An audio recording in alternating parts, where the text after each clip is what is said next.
김진의 돌직구쇼에 오신 여러분 반갑습니다. 김진입니다. 저는 오늘도 이곳 광화문 청계광장에 나와 있습니다. 오늘은 3.1절, 3.1운동이 있은 지 100주년이 된 해입니다. 제 뒤로 보이시는 것처럼 지금 광화문 곳곳에는 태극기들이 걸려 있습니다. 3.1절 기념하기 위해서입니다. 그런데 이 뜻깊은 날에 하노이로부터 비보가 전해졌습니다. 야심차게 추진했던 북한과 미국 간의 2차 핵談判이 결렬이라는 충격적인 결과로 이어졌기 때문입니다. 그리고 오늘 새벽 북한의 리용호 외무상이 하노이에서 긴급 기자회견을 가졌습니다. 이번 회담 결렬 원인이 미국에게 있다라는 식의 기자회견 발표를 한 겁니다. 기습적인 새벽 기자회견 내용도 저희가 잠시 후 상세하게 준비했습니다. 저는 비가 오나 눈이 오나 매일 아침 이곳에서 여러분을 기다리겠습니다. 김지의 돌직구쇼 지금 라이브로 시작합니다. 잠깐만요.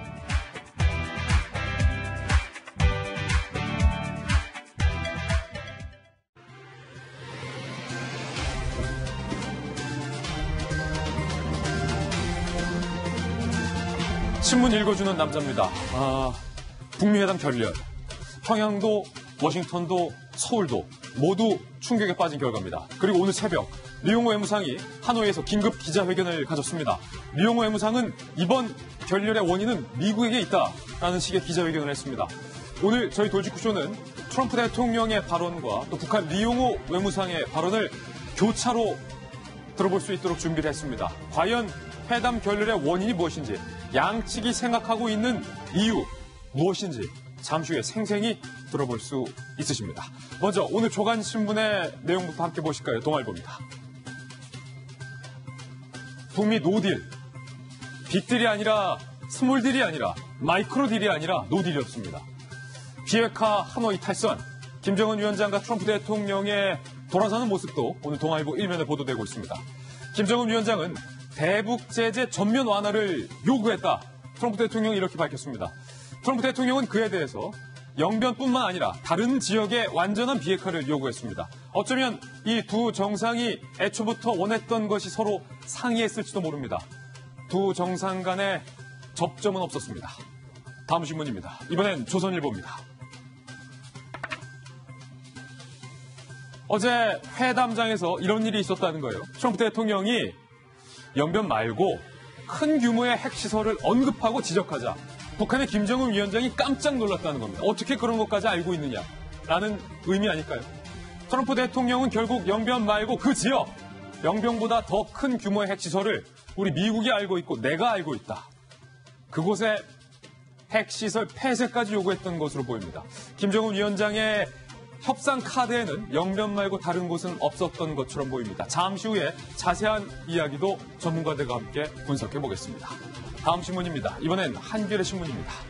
이번 2차 회담 결렬의 후폭풍 고스란히 우리나라로 이어질 것 같아요. 먼저 김정은 위원장의 협상 결렬 직후의 모습부터 함께 보시죠.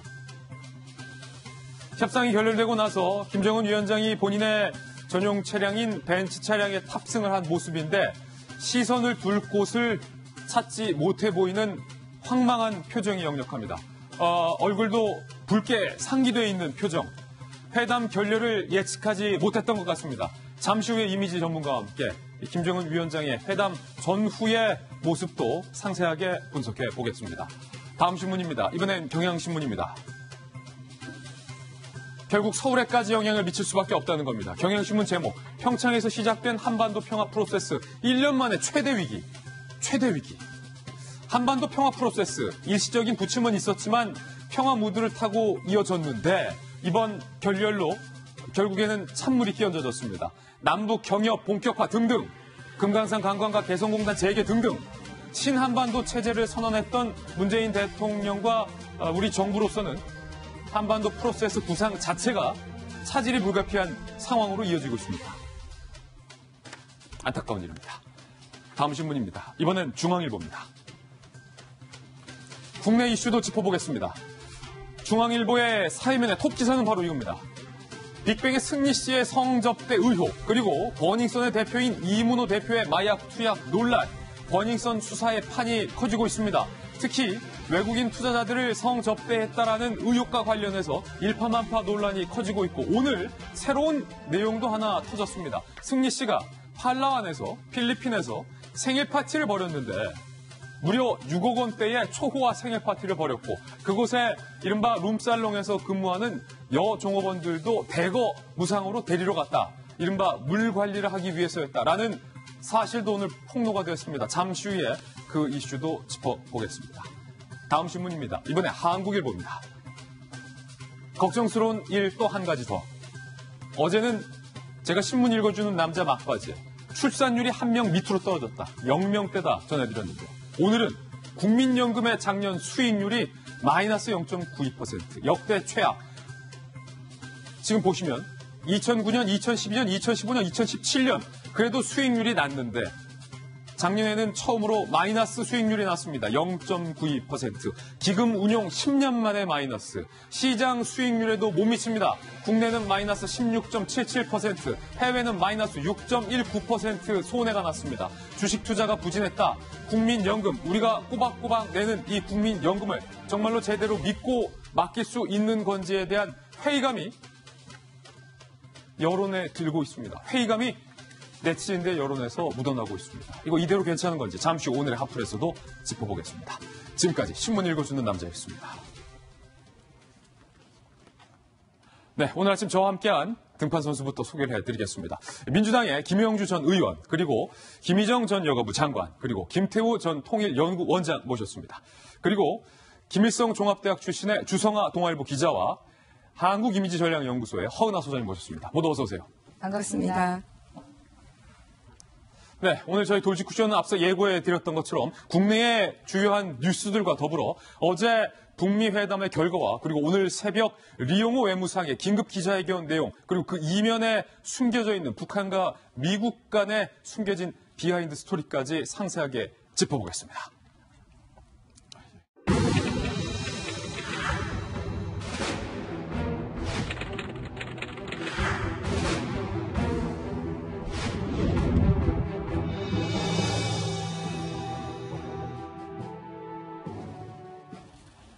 네, 우려했던 스몰딜보다도 더 최악의 결과, 노딜이라는 충격적인 결과를 받아들였습니다. 오늘 새벽 리용호 외무상은 이번 회담 결렬의 탓은 미국 측의 태도에 있다라고 이야기를 해서 미국과 북한 간의 차가운 냉랭한 기류마저 감지되고 있습니다. 서울 청와대는 상당히 당혹스러워하는 분위기를 감지할 수 있습니다. 오늘 저희 돌직구쇼에서는 어제 트럼프 대통령의 회담 직후의 기자회견 내용과 그리고 오늘 새벽 리용호 외무상의 이 북미 간의 양측의 엇갈린 입장을 입체적으로 구성을 해봤습니다. 먼저 첫 번째 들어볼 부분은요.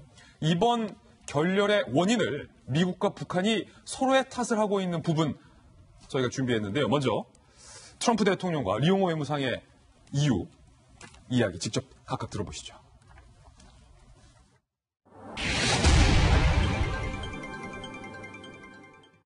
Potential. I've been telling everybody they have tremendous potential, unbelievable potential, but we're going to see.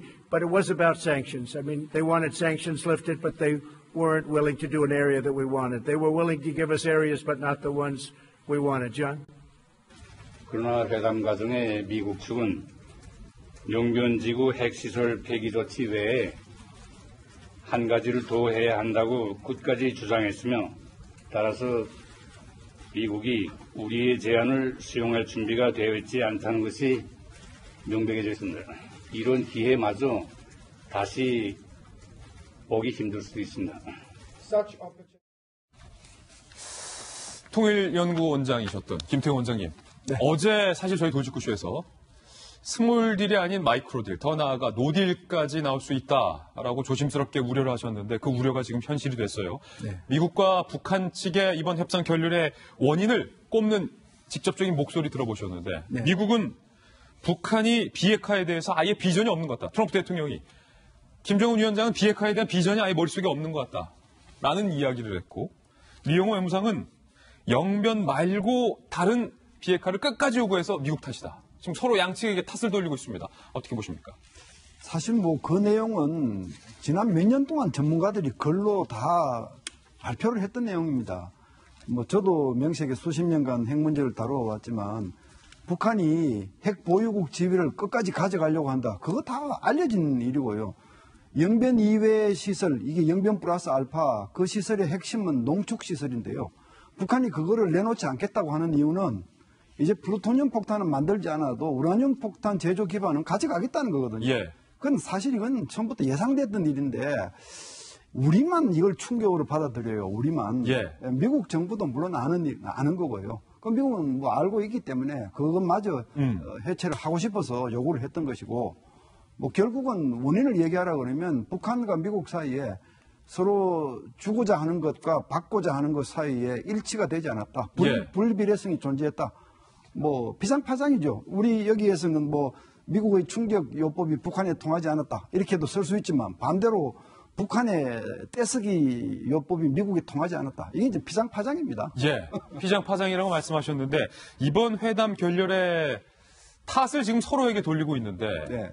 원장님께서 보시기에는 어느 쪽에게 조금 더 귀책 사유가 있다고 보십니까? 저도 오늘 아침에 영어 기사를 보니까 상방이 비난을 교환했다 이런 그 기사들이 뜨는 걸 봤는데요. 지금 트럼프 대통령이 얘기한 것과 이용호 외상 얘기한 것을 보면요.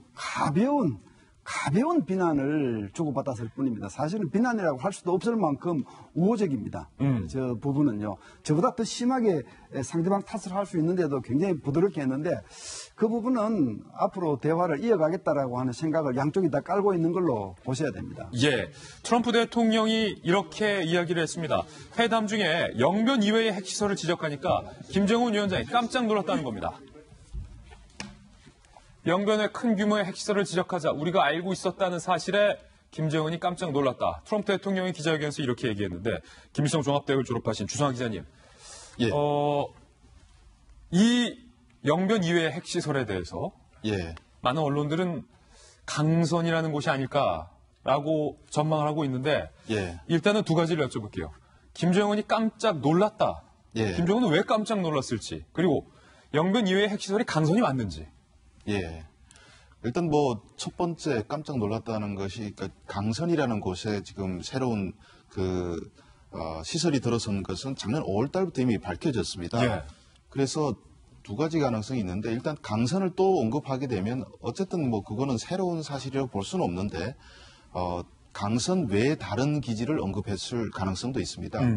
북한 핵 시설이라는 것이 정말 어느 곳에든 언제든지 숨길 수 있습니다. 북한만큼 전쟁을 대비한다면서 30년 동안 전국 도처에 엄청난 그 갱도를 뚫어놓은 나라가 없습니다. 예. 그리고 그 갱도라는 것은 한 180평 정도의 규모만 있으면 핵무기 하나를 생산할 수 있는 우라늄 시설을 들여놓을 수 있습니다. 예. 그러니까 언제든 숨겨놓을 수 있기 때문에 그것이 강선이 아니더라도 강선은 제가 기지가 만들어진 그 시설이 만들어진 곳 바로 위에서 제가 6개월 동안 군 생활을 한 곳이기도 합니다. 저 평양에 계실 때 강선 위에서 군 생활을 하셨다. 예, 강선 인근인데 제가 있던 그 산 바로 밑에 시설이 있고요. 그리고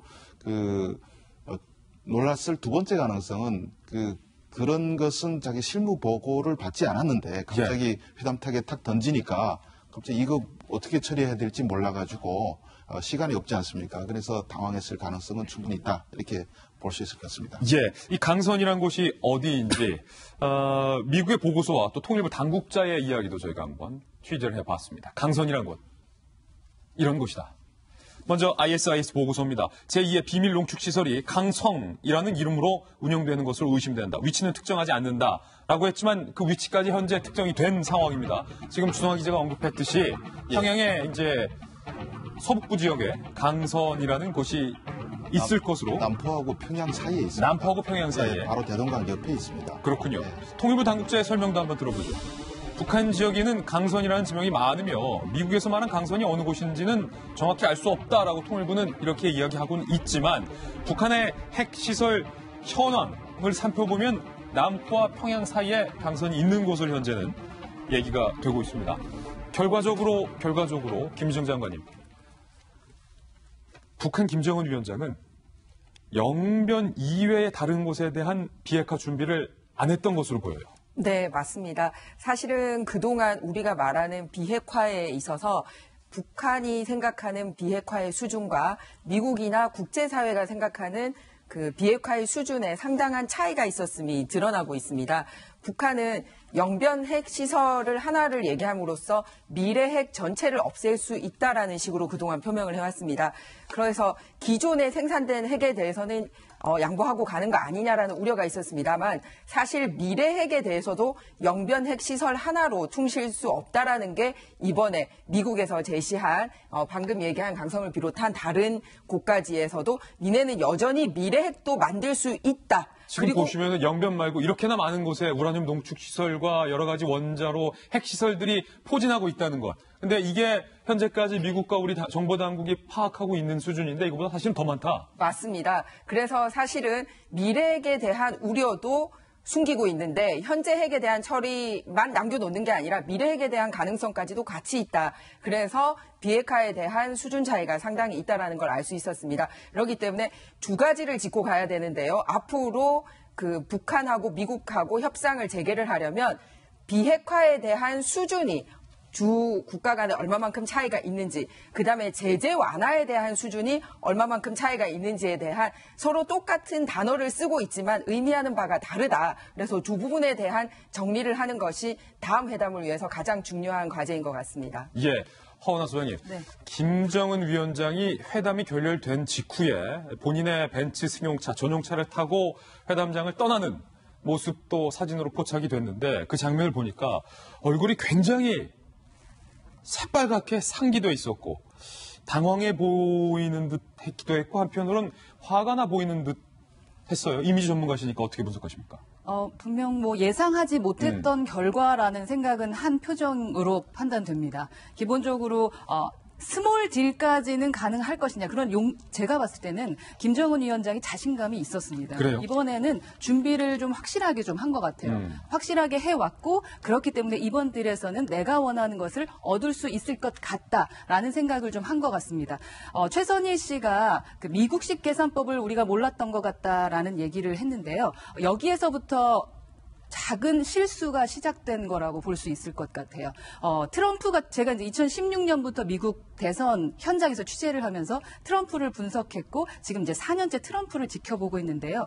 트럼프는 그냥 미디어에서 비춰지는 모습만 보고 그 사람을 판단하기가 상당히 어렵습니다. 사실 협상을 제대로 해서 큰 딜을 얻어내려면 그 사람에 대한 명확한 판단을 해야 되는 거거든요. 근데 이번에 미국식 계산법을 너무 북한식으로 생각한 것이 아닌가. 트럼프는 비즈니스적 입장으로 접근을 했다면 김정은은 군대의 수장으로서의 전략적 접근을 좀 했었던 것이 가장 실수의 첫 번째 시작인 것 같아요. 예를 들면 트럼프는 처음에 감성적 접근을 좀 해보려고 했었던 것 같습니다. 앤드류 김이 트럼프는 아이라던가 우리 집이 그 핵 아래 있고 싶지 않다라는 의견을 했다라고 하면서 폭탄 선언을 했었는데 사실은 그게 허락을 받고 할 수 있는 메시지는 아니기 때문에 어쩌면 트럼프가 주고 싶었던 메시지일 수도 있어요. 근데 바로 김정은 위원장은 열차를 타기 시작을 합니다. 그러면서 극장 정치를 시작을 하죠. 나는 중국이 뒤에 있다라는 메시지를 주면서 강경한 강한 모습을 보여주려고 했었는데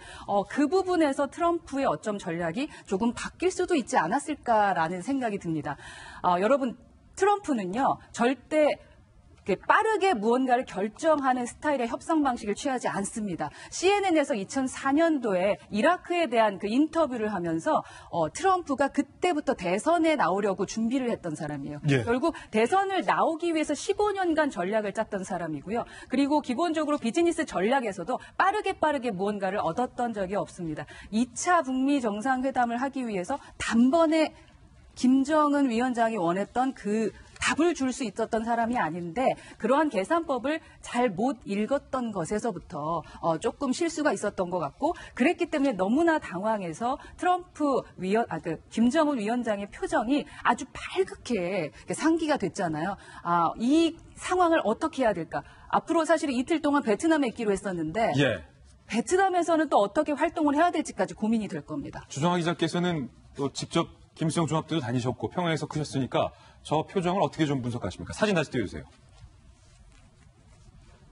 저 사진은 이 얼굴이 빨간색이 많이 지금 없는 다른 사진 보니까 아주 새빨갛더라고요. 네. 또 다른 사진은 더 새빨가요. 예, 그렇습니다. 그러니까 지금 김정은 입장에서 보면 태어나서 자랄 때까지 지금 자기 말에 노라고 한 사람을 거의 경험하지 못했죠. 그리고 지금 일단 북한에서 집권한 이후에도 저렇게 면전에서 망신당해 본 적은 없는데 그것도 지금 하노이까지 와서 전 세계가 주목하는 그 회담장에서 이벤트의 주인공이 되려고 했는데 아예 망신을 당했지 않습니까? 그러니까 아마 자기 기분을 주체하기가 어려웠을 겁니다.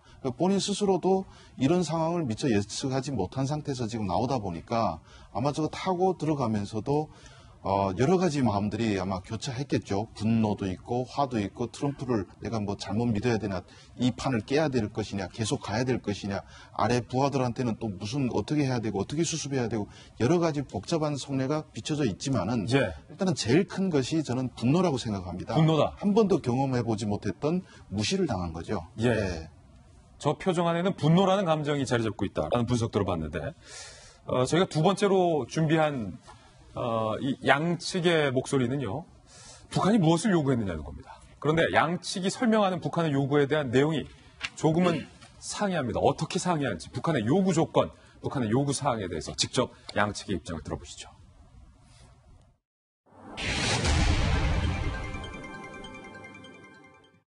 우리가 요구한 것은 전면적인 제재 해제가 아니라 일부 해제, 구체적으로는 유엔 제재결의 총 11건 가운데서 2016년부터 17년까지 채택된 5건, 그중에서 민수 경제와 인민생활에 지장을 주는 항목들만 먼저 해제하라는 것입니다. Basically, they wanted the sanctions lifted in their entirety, and we couldn't do that. They were willing to denuke a large portion of the areas that we wanted, but we couldn't give up all of the sanctions for that. 원장님, 지금 양측의 설명이 조금 달라요. 먼저 북한 측 입장은 아니 우리가 다 풀어달라는 것도 아니고 그 제재 몇 건, 5건만 민생과 관련된 것만 풀어달라는데 그것도 못 풀어주냐라고 서운한 입장이었고 화가 난 입장이었고, 미국 측에서는 사실상 그거 다 풀어달라고 하는데 영변 핵시설 비핵화 말고 딴 카드는 아무것도 안 주면서 제재만 다 풀어달라고 한다. 황당하다는 입장입니다. 어느 쪽 입장이 맞는 거예요? 제가 보기엔 대수롭지 않은 차이입니다. 말싸움입니다. 말싸움이다. 북한이 얘기하는 건요, 이게 2006년부터 지금까지 11개 유엔 안보리 결의안이 채택이 돼가지고 지금 북한이 말하는 5개라는 게요. 그게 그 안보리 결의안 2270호부터 그 나머지 6개가 사실은 실질적인 제재안이, 앞에 거는 제재 내용이 없어요. 선언적 결의문 뿐이에요. 그러니까 트럼프가 보기에 그걸 해제해달라는 건 다 해제해달라는 거다, 이렇게 얘기할 수 있는 거고요. 또 북한 보기에는 그래도 우리는 민생 위주로 이렇게 부분적으로 풀어달라고 요구한 것이다. 저건 제가 보기에는 대수롭지 않고요. 우리는 객관적으로 북한과 미국이 얘기하는 제재 해제의 폭이 좀 달랐다, 이런 정도로 정리하면 되는 문제다. 저는 그렇게 보고요. 여기서 우리가 하나 놓치지 말아야 될 부분이 있는데요. 트럼프 대통령이 저 이견, 또 영변 이외의 핵시설 이런 문제만으로 파토를 내고 노딜을 선언하고 떠난 것은 아닐 겁니다. 또 있을 겁니다. 다른 배경이. 또 다른 이유가 또 있을 거다. 그걸 놓치지 말아야 되는데. 뭘까요? 저는 이걸 두 개의 미국이라고 생각합니다. 지금 우리 언론들은 이 노딜 된 걸 보고 뭐 비보다 충격이다 이렇게 얘기하지만 미국의 절반과 한국 국민의 상당수는 오히려 안도를 느낀다는 것을 우리가 정확하게 보고 계셔야 됩니다. 미국에는요, 트럼프 대통령이 뭐 동맹을 무시하면서 북한하고 이렇게 경솔하게 접근하는 데 대해서 반대하는 사람들이 의회에 널려 있고 전문가 여론에 널려 있어요. 이 의회는요, 민주당, 공화당 차이가 없이 트럼프의 대외 기조를 견제하고 있어요. 이게 두 번째 미국입니다. 그 트럼프로서는 잘못된, 그러니까 뭐 덜 받고 더 주는 바보 같은 합의를 해서 돌아가면 이거는 더 크게 깨질 수 있다는, 그 바로 두 번째 미국을 의식한 결과이기도 합니다. 이런 걸 우리가 잘 봐야 되고, 마찬가지로 우리 정부도요, 뭐 트럼프 정부하고만 입을 맞추어서 대북 정책을 밀고 가면 되는 걸로 생각하시면 이 오산입니다. 트럼프 대북 기조에 대해서 제동을 걸고 있는 또 두 번째 미국과도 대화를 끊임없이 해야 되는 겁니다. 그러니까 이런 문제를 놓쳐서는 안 된다는 차원에서 제가 말씀을 드렸습니다. 북한이 요구한 민생과 관련된 5가지 제재를 풀어달라. 그 내용이 뭔가요? 일단 대북 제재 관련돼서 북한은 아주 쉽게 해줄 수 있는 제재 완화고 전체가 아니다라고 얘기를 했고 트럼프 대통령은 사실상 그게 전체다라고 얘기를 했잖아요. 그러니까 대북 제재 내용은 크게 두 가지로 나눌 수가 있습니다. 먼저 북한이 요구하지 않았다라는 큰 한 가지는 뭐냐면은 핵 개발이라든지 탄도 미사일 개발이라든지 대량 살상 무기 개발과 관련된 프로그램을 못하도록 하는 것이고 또한 그런 프로그램을 도와주는 다른 나라에 제재를 하겠다. 즉 무기 관련된 내용이 크게 한 가지입니다. 그거는 요구하지 않았다라는 거거든요. 근데 사실상 비핵화 얘기하고 있기 때문에 그 부분은 특별히 협상 테이블에 올라오지 않아도 당연히 같이 해결되는 부분입니다. 그러면은 북한이 이번에 요구했다라는 나머지 5개가 뭐냐면 2016년도, 17년도에 집중적으로 이루어진 대북 제재인데 완전히 북한의 지금 경제 상황과 관련된 내용이 다 들어가 있다고 보시면 구체적으로 뭡니까? 첫 번째는 천연 자원 관련돼서 수출을 못하도록 하는 것입니다. 예. 그것 때문에 먹고 살았잖아요. 그리고 두 번째는 농축수산물과 관련된 수출과 금지 제한 내용이 들어가 있습니다. 다음으로 임가공업 관련돼서는 북한하고 같이 합작 사업을 하면 안 된다라는 내용이 들어가 있고요. 그다음에 역시 북한이 많이 했던 게 해외 노동자 파견이었거든요. 예. 그래서 그게 금지된 내용이었고 다음으로 들어가 있는 게 금융 제재, 그다음에 원유와 관련된 이 양을 제한하는 내용입니다. 그래서 이걸 한꺼번에 몽땅 다 풀어달라고 얘기를 한 겁니다. 다 풀어달라고 한 거나 다른 네, 겁니다. 네, 들어보니까. 맞습니다. 왜냐하면 이거를 한꺼번에 다 풀어버리면 사실상 앞으로 북한 김정은 얼굴 보기가 힘들 거다라는 얘기가 미국 정가에서 나오고 있습니다. 그렇군요. 그래서 우리가 알기로는 무슨 금강산 관광이라든지 또는 개성공단 정도 수준의 생각을 하고 있었는데 사실은 북한이 얘기한 대북 제재가 전체를 다 완전 통으로 영변 하나랑 맞바꾸려 했다라는 게 이 대북 제재 내용을 살펴보면 알 수가 있습니다. 김영주 의원님, 지금 어제 청와대의 반응을 보니까 예측 못했었던 것 같은 반응이에요. 상당히 당황해하는 기색을 숨김없이 드러냈습니다. 청와대로서는 북미 이번 2차 회담이 무조건 작든 크든 성과가 있을 거다라고 전망했던 것 같아요. 네, 그렇습니다. 사실은 뭐 어제의 그런 결과를 예측했던 사람들은 극소수일 겁니다. 아마 우리 교수님 몇몇 전문가를 제외하고 일부 언론에서 대체적으로 또 그런 희구라는 게 있지 않습니까? 희망하는 측면으로 보도가 나가고 그러다 보니까 그렇게 됐을 텐데 굉장히 당혹스럽게 했지만 어쨌든 완전히 말하자면 노 딜이라 하더라도 완전히 싸우면서 헤어진 건 아니니까 기대를 하자 이런 측면인데 제가 보기에는 뭐 역으로 계산해 봅니다만은 조금 아쉬운 점은 있어요. 이미 두부 정상이 만나기 전에 이미 우리가 종전선언의 가능성이라든지 개성공단이라든지 대북 제재의 가능성을 한국 정부 입에서 나왔다라는 측면에서도 조금 우리가 좀 경솔을 하지 않았느냐 이제 이런 생각이 들고 또 김 교수 말씀하신 것처럼 실제적으로 미국 안에서 정말 민주당이든 이번에 말하자면 우리 국회의장이 방문했을 때도 하원 의장이 얘기한 것처럼 펠로시 하원이 얘기한 것처럼 미국 중심 사회가 어떻게 보느냐에 따라서 굉장히 중요해졌고 더군다나 어제 두 정상이 만나기 2시간 전에 트럼프가 트위터에 올린 것처럼 사실은 그 안에 마이클 코언의 청문회 속에 어제 미국 언론의 한 90%는 사실은 하노이로 비춰준 적이 없었습니다. 청문회에 다 집중돼 있기 때문에 그와 같이 미국 내에 트럼프의 입지가 좁아졌기 때문에 스몰 딜만으로 해결할 수 없고 그런 차원에서 스몰 딜에 관련된 김정은이 요구를 하지도 않았다는 거죠. 빅딜에 대한 요구를 하면서 우리가 북한이 열어놓는 거는 스몰 딜에 요구를 했기 때문에 트럼프로서는 받아들일 수 없었던 거 아닌가 그렇게 생각이 듭니다. 예. 어제 트럼프 대통령에게 저희 채널A 취재 기자가 직접 물어봤습니다. 결렬 이후에 그렇다면 북한에 대한 제재를 강화하느냐 아니면 제재는 지금 수준으로 유지하느냐 돌직구 질문이었습니다. 저희 동아일보 채널A 기자의 질문 들어보시죠. I'd like to ask you, you said that we do not particularly know when they will be, North Korean leader will be willing to come to the table and take the actions that's been required. If that's the case, would the U.S. be willing to strengthen the sanctions and perhaps put the pressure on North Korea to move forward? I don't want to comment on that. I can just tell you this, that we have very strong sanctions. I don't want to talk about increasing sanctions. They're strong. 더 이상의 제재 강화는 없다라고 트럼프 대통령의 답변을 들을 수 있었는데요. 미국과 북한의 엇갈린 전망에 대해서 오늘 한 대목 한 대목 추천해드리고 있습니다. 세 번째 포인트입니다. 함께 보시죠.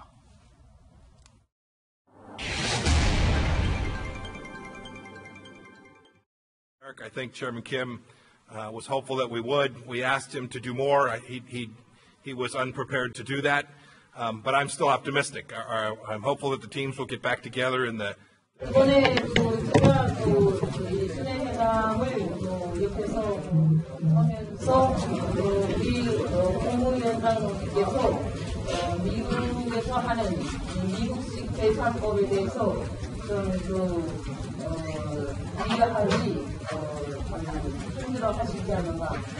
부분적인 규칙까지 해제하기 어렵다는 이러한 미국 측의 반응을 보면서 우리 국무위원장님께서 앞으로의 이런 점이 거래에 대해서 좀 의욕을 잃지 않으시지 않았는가 이런 느낌을 제가 받았습니다.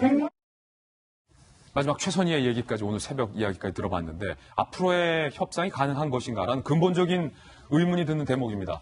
미국 측에서는 김정은이 아직 준비되지 않았다라고 공식적으로 못을 박았고 특히 최선희의 입에서는 김정은 위원장이 미국의 태도를 보면서 의욕을 잃었다라는 이야기까지 구체적인 이야기까지 나왔습니다. 주성환 기자. 예. 최선희의 이 이야기가 참으로 심상치가 않은데 미국식 계산법도 이해 안 될 뿐더러 예. 이 수령님께서 아예 비핵화에 대한 의욕을 잃었다. 예. 이런 이야기까지 나왔어요. 그러니까 어제 제가 저녁에 지금 들어가서 무엇을 할 것이냐 하는 질문을 받아가지고 아마 분노를 터뜨리면서 막 욕을 하지 않겠나 뭐 이런 얘기도 했는데 예. 아마 엄청난 분노 느끼고 화를 터뜨렸겠죠. 그걸 보면서 어쩌면 저런 이야기도 아마 나오지 않았을까 하는 생각이 듭니다. 그런데 제가 봤을 때는 이렇습니다.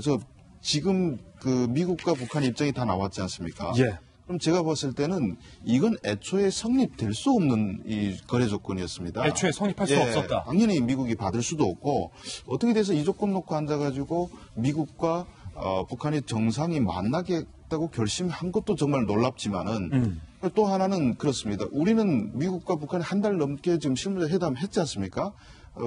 일반 사람들은 그 내용을 몰랐습니다만은 청와대하고 미국 사이에는 우리가 교류가 있었지 않습니까? 그래도 정보 통보도 있고. 그런데 저런 조건을 보고 우리 청와대가 희망을 갖고 있었는데 충격이다 이렇게 받아들이면 그것 또한 저는 충격입니다. 예. 이 조건이 성사될 수 있다고 믿었다는 자체가 청와대가 얼마나 나이브하고 안일하게 대하고 있고 얼마나 비전문적인가 하는 것을 우리가 알 수가 있는 겁니다. 이건 애초에 트럼프 대통령이 미국의 코언 증은 아니고도 성사될 수 없는 거래라고 볼 수 있습니다. 그러면 이 거래가 지금 파토가 났죠. 이런 상황에서 어떻게 해야 되냐. 이번에 증명된 것은 저는 보면서 저렇게 북한의 요구 조건, 살라미 전술, 그거죠. 저렇게 따라가다가는 끝이 없겠다는 생각이 듭니다. 이거 영변 표시하면 설비를 바로 옮겨다가 어느 갱도 갖다 놓을 수도 있고, 저것도 없애라 그러면 또 저거 없애면서 또 받아내고, 앞으로는 미국의 북한이 만든 핵무기부터 시작해가지고 대륙간 탄도미사일 프로그램까지 다 없애버려야 되는데 저렇게 가다 보면 정말 끝이 없습니다. 끝이 없다. 그래서 제가 봤을 때는 이제는 접근법을 완전히 다시 하고 새롭게 시작해야 된다. 0에서 다시 시작해야 된다고 생각합니다. 그러면 0에서 뭐냐? 진짜 미국이 원하는 걸 다 놓고 그리고 북한이 원하는 거, 북미 수교나 이제처럼 국제 금융 시스템에 포함까지 포함해서 둘 다 원하는 것을 100% 놓고 그리고 선우차를 정해가지고 로드맵을 만들어서 가야 어느 정도 빨리 해결할 수 있지 저 방식 가지고는 트럼프 대통령 임기 내에 해결된다는 것은 불가능한 일이다. 이렇게 저는 그렇게 판단하고 있습니다. 불가능한 일이다. 예. 청와대가 너무 나이브했다. 예. 라는 전문가의 분석도 함께 지금 그런 부분에 있어서는 우리 정부의 역할이 좀 달라져야 돼요. 지금 미국에서는요. 북한 비핵화라는 건 당연히 만들어 놓은 핵무기와 핵물질을 다 폐기하고 핵시설을 다 폐기하는 게 비핵화인데 북한이 말해온 조선반도 비핵화는 그게 아니었지 않습니까? 그 조선반도 비핵화를 단 한 번도 후퇴한 적이 없어요. 판문점 선언 한번 보십시오. 한반도의 완전한 비핵화를 남북의 공동 책임으로 한다. 아니 핵을 가진 건 북한뿐인데 그게 어떻게 남북의 공동 책임이냐고요. 공동 목표가 된다는 얘기는 결국은 한반도의 미국이 가지고 있는 핵 영향력을 모두 다 제거하는 걸 전제로 한다는 의미가 담겨 있어요. 그러니까 이게 조선반도 비핵화 얘기인데 이 문구가 싱가포르에도 회담에도 그대로 적혀 있고요. 평양 공동선언에도 그대로 적혀 있어요. 그러니까 북한 입장에서는 우리가 원하는 조선반도 비핵화 방식을 다 얘기했노라. 이렇게 믿을 소지가 있는 거예요. 근데 우리 정부는 그동안 어떤 역할을 했습니까? 거두절미하고 북한의 비핵화 의지가 확고하다는 얘기를 국민한테 해왔잖아요. 그러면서 대북 접근 정책을 정당화하기 위해서 사실 국민을 호도해왔잖아요. 이런 혼란을 자초한 게 누굽니까? 앞으로는 이런 혼란을 가지고 있으면 안 돼요. 북한이 원하는 비핵화는 이거다. 미국이 원하는 비핵화는 이거다. 한국은 뭘 원한다. 이거 일치를 시켜놓고 그 다음에 접근을 해나가야 되고요. 근데 뭐 장기적으로 접근하는 건 전 당연하다고 봅니다. 뭐 그렇다고 해서 지금 핵 문제가 안 풀렸다고 해서 우리가 북한하고 대화를 안 하거나 뭐 이거는 아닙니다. 예. 절대 그건 그럴 수는 없습니다. 인내심을 가지고 장기전에 대비해 나가야 된다. 예. 예. 북한의 비핵화라는 것, 한반도 비핵화라는 것이 이 두 분의 전문가들 지적하시듯이 결코 한 번에 해결될 수 없다. 그만큼 어려운 일이다라는 부분을 다시 한번 좀 더 강조를 해주셨습니다. 이번엔 저희가 준비한 두 번째 뉴스인데요. 어쩌면 저희들이 이번 회담의 모습들을 지켜보면서 이곳저곳에서 불길했던 전조들이 있었을지도 모르겠다라는 생각을 해봅니다. 세 가지 주요 장면을 한번 출력물에 꼽아봤습니다. 하나씩 살펴보시죠. 하노이談判 결렬 불길했던 전조들. 첫 번째, 확대 회담에서 저는 이 모습을 더 집중했어야 했다라는 아쉬움이 들었습니다. 미국 내에서 강경한 매파와 또 온건한 비둘기파가 있는데 그중 매파의 수장이라고 볼 수 있는 볼턴이 확대 회담에 참석을 했다는 점. 그런데 트럼프는 볼턴을 참석시켰는데 김정은 위원장은 지금 보시는 것처럼 볼턴의 앞자리를 비워뒀습니다. 이 말은 무슨 말이냐? 카운터 파트너를 지정하지 않았다. 볼턴을 패싱했다. 이때부터 뭔가 이상했던 것이 아닌가. 영상 한번 보시죠. 바로 이렇게 말입니다.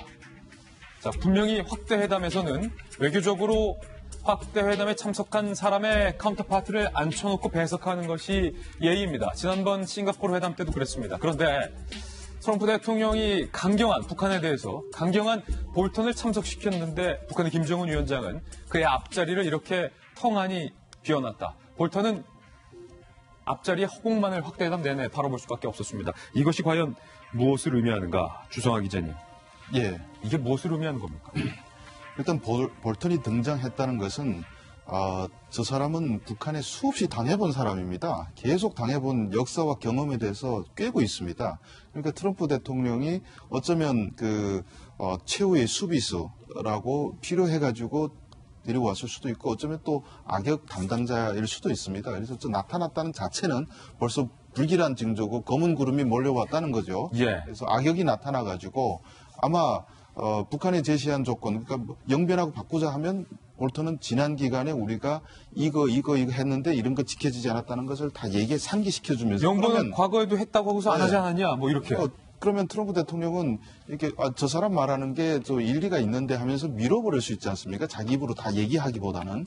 그래서 등장에 필요한 인물이어서 등장시켰고 또 북한의 입장에서는 트럼프만 집중해가지고 설득하면 된다는 그런 생각이 있었던 것 같습니다. 그래서 북한의 북한의 계산법이라고 아까 얘기 나왔지만은 북한의 방식으로는 김정은 결심하면 다 되거든요. 그러니까 참모들 같은 데는 별로 신경 안 쓰고 트럼프를 어떻게 하나 설득시키려고 저 3명이 달라붙어서 앞에 4명 앉았지만은 분명히 트럼프 대통령한테 집중해가지고 거의 이렇게 집중 포화를 한 명한테 집중했고 미국은 저걸 또 그 포화를 분산시키는 모양새로 구도를 만들었다 이렇게 볼 수 있을 것 같습니다. 예, 이번에는 두 번째 전조라고 표현할 수 있을까요? 두 번째도 한번 살펴보시죠. 바로 이겁니다.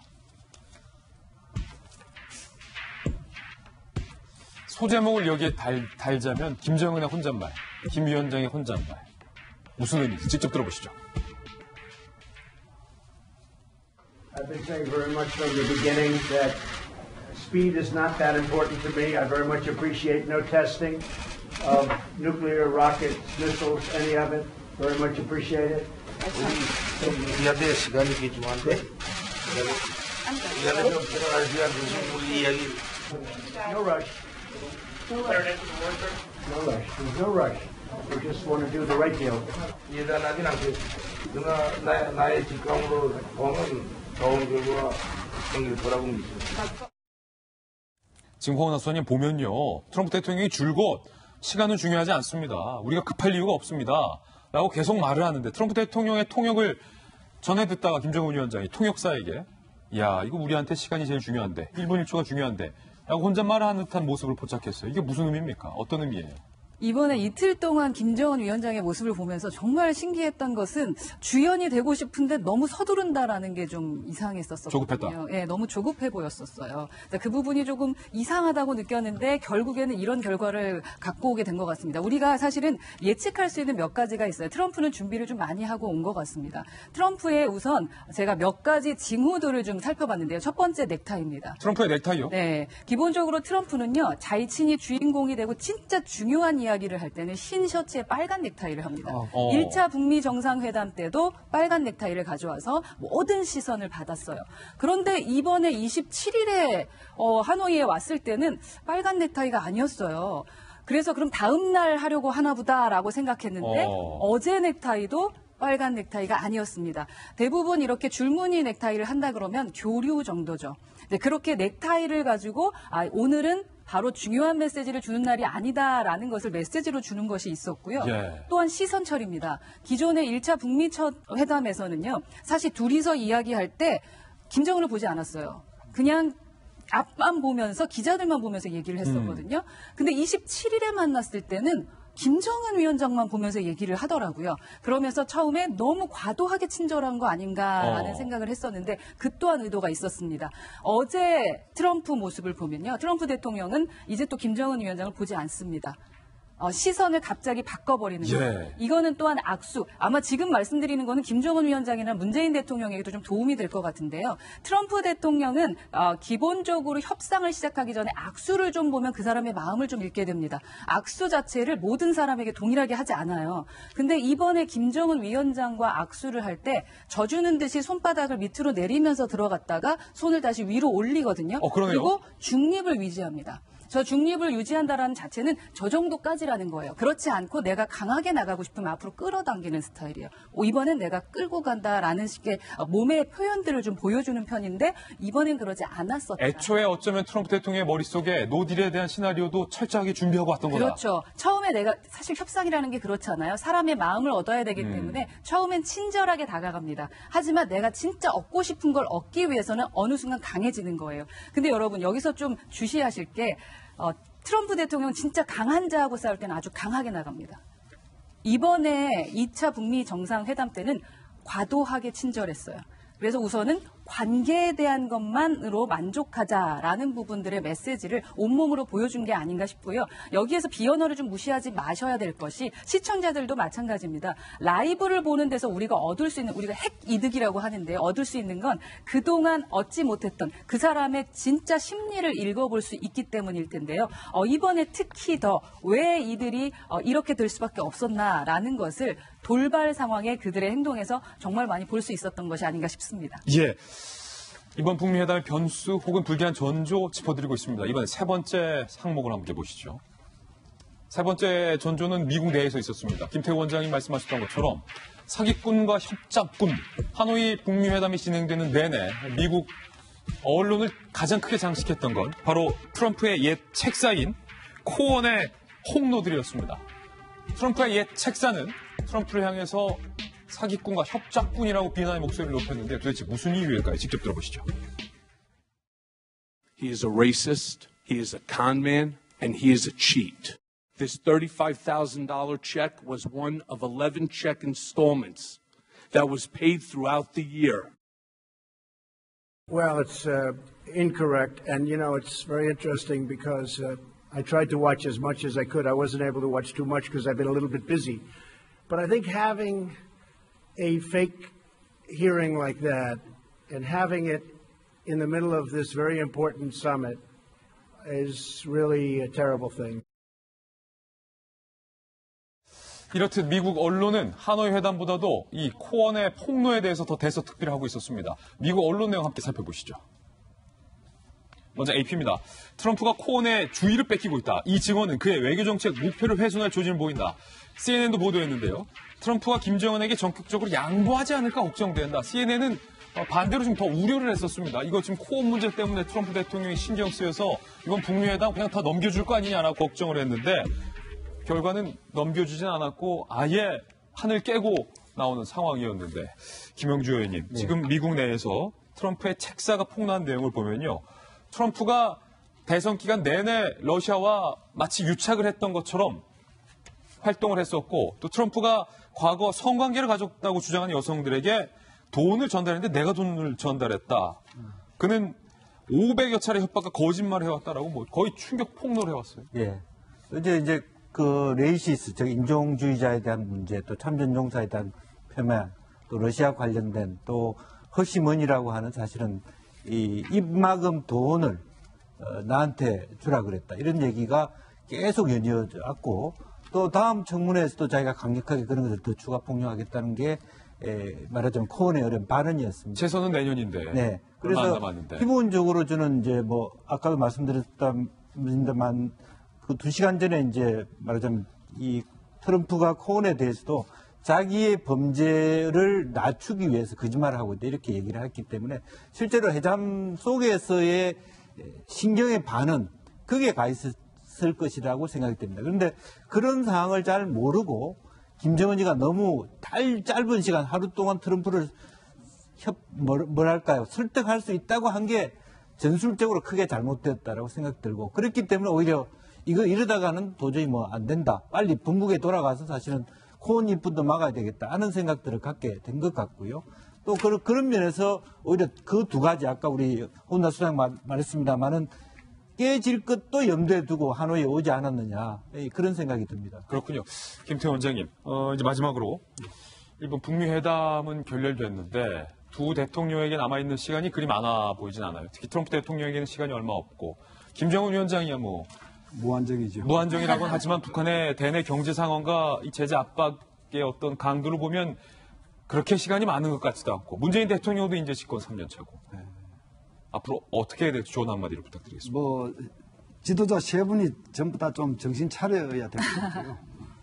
트럼프 긴장을 바짝 해야 된다 그만큼. 예, 트럼프 대통령은 주변 관리, 인격 관리 이런 거를 먼저 잘 해야 되는데요. 그게 무너지니까 정책까지 다 함께 무너지고 두 번째 미국에 의해서 집요하게 견제를 받는 이제 이런 상황이 됐고 또 동맹을 중시를 하지 않고 동맹의 이익을 경시하면서 미국의 상업적 이익만 앞세우는 이런 동맹 접근 이게 지금 동맹을 다 망칠 수가 있고 미국의 지위를 다 망칠 수가 있어요. 장기적으로는. 근데 여기에 대해서 두 번째 미국이 강력한 견제를 하고 있기 때문에 좀 받아들이면서 좀 조정을 해야 될 필요가 있고 북한의 경우에는 지금 우리 앵커께서 그렇게 말씀하셨음에도 불구하고 북한이라고 하는 나라는 정권이 안전하면 주민은 굶어 죽어도 사실상 상당 기간 끝도 없는 체제예요. 그러니까 비교적 김정은에게는 시간이 많다 저는 그렇게 보는데 그래도 조선반도 비핵화 얘기 가지고는 안 되는 것이다. 이제는 안 먹힌다. 안 먹힌다. 이런 거를 좀 깨닫는 것이 중요하고 예. 우리 한국 정부로서는요. 맞는 얘기를 국민한테 전달해야 돼요. 지금 한반도 평화 프로세스라고 얘기를 하고 또 이렇게 선전을 하기 시작하는데 한반도의 긴장 원인이 어디에 있습니까? 북한의 도발, 군사력, 그다음에 독재체제, 세습체제, 핵 이런 것들 아닙니까? 그걸 고스란히 놔두고 핵 문제의 일부만을 북한이 내놓는 것을 묵인한 상태에서 한반도 평화 프로세스를 열어가겠다. 그게 열립니까? 그 원인이 근본이 거기에 있는데 그렇다면 북한의 변화가 우선이다 하는 이런 목표, 정확한 목표를 국민한테 제시하고 내 임기 동안 노력하겠다. 이런 정직하고 담백한 이런 접근을 하는 것이 보다 유리하다. 그렇게 생각합니다. 북미회담 결렬과 관련해서 두 분의 전문가들 모시고 심도 깊게 이야기 나눠봤습니다. 두 분 전문가 김태우 전 통일연구원장과 또 주성아 동아일보 기자는 여기서 인사드리겠습니다. 감사합니다. 좋은 말씀 잘 잘 들었습니다. 됐습니다. 네, 이번에 저희가 준비한 세 번째 이슈입니다. 바로 이 이슈 만나보시죠.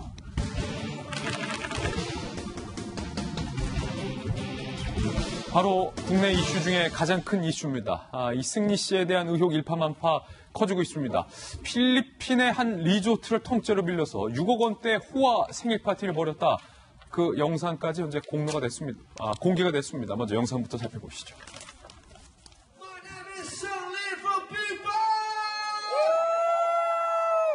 I'm really happy to see you guys. I'm really happy to see you guys.